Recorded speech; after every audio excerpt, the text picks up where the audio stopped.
For my PhD, for my doctorate in business, I studied the growth of organizations and the dynamics of decision processes. So I thought I'd share some of my thoughts about organizational structures in a quick video. Let me start off by saying that an organization is a group of people who work in coordination to achieve mutual objectives.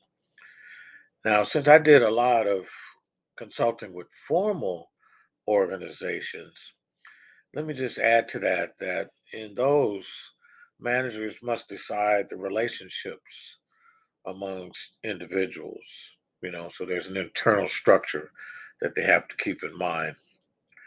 The principal channels of communication then is some sort of a network, and I think you need to think about that. Don't trust it to happenstance. The other thing that's rather important that I learned is the distribution of rights to give orders, and more importantly, to commit resources. In other words, authority. You need to think up front about the authority distribution.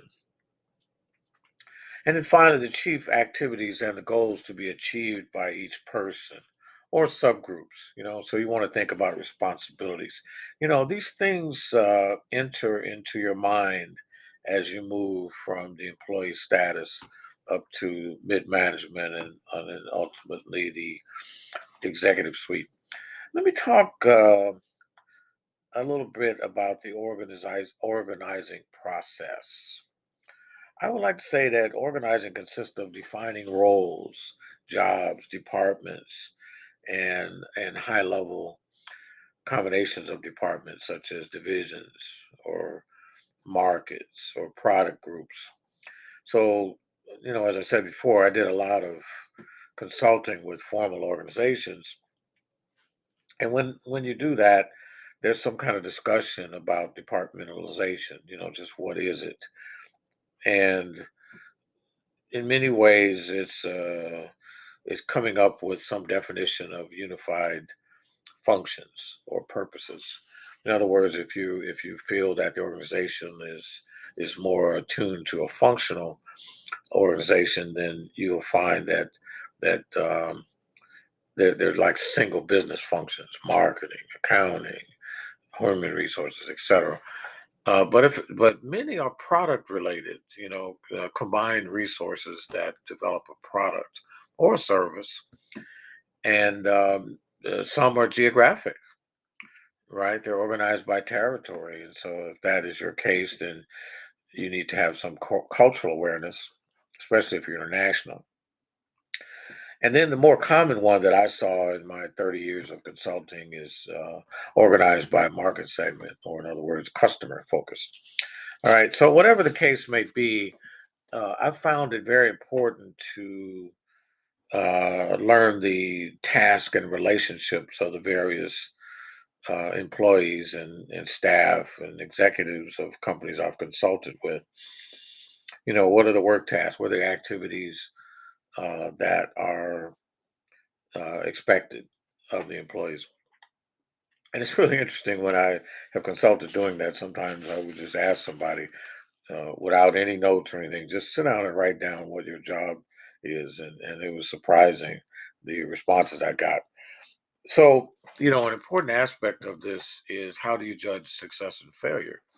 Some people discuss that they want to be successful, but they haven't sat down to even discuss what success looks like.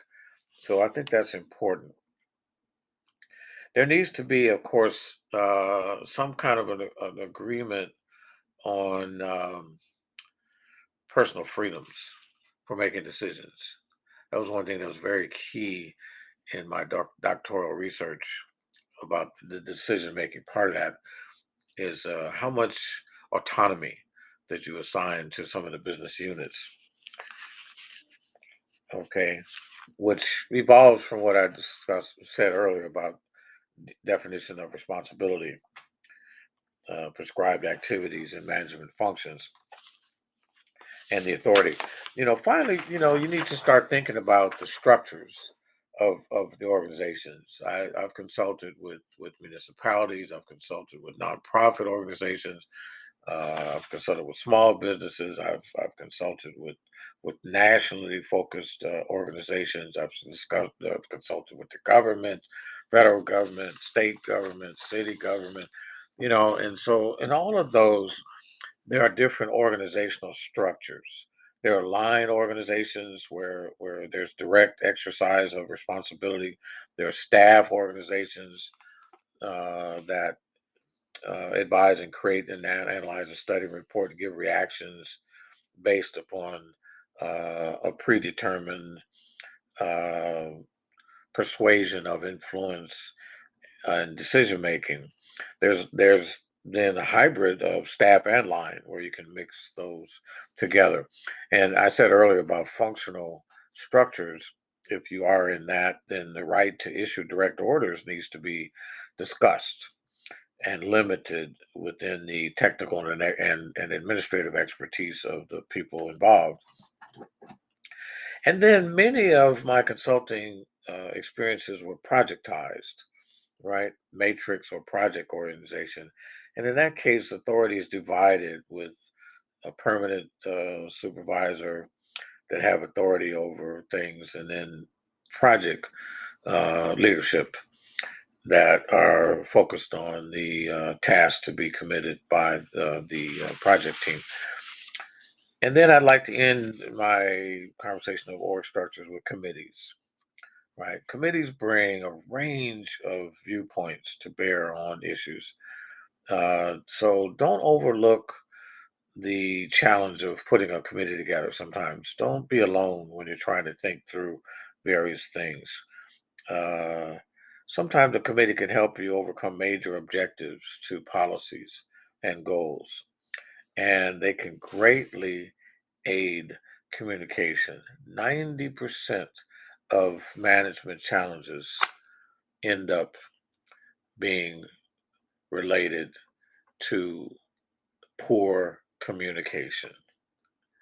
All right, so I hope you enjoyed my little chat about organizations.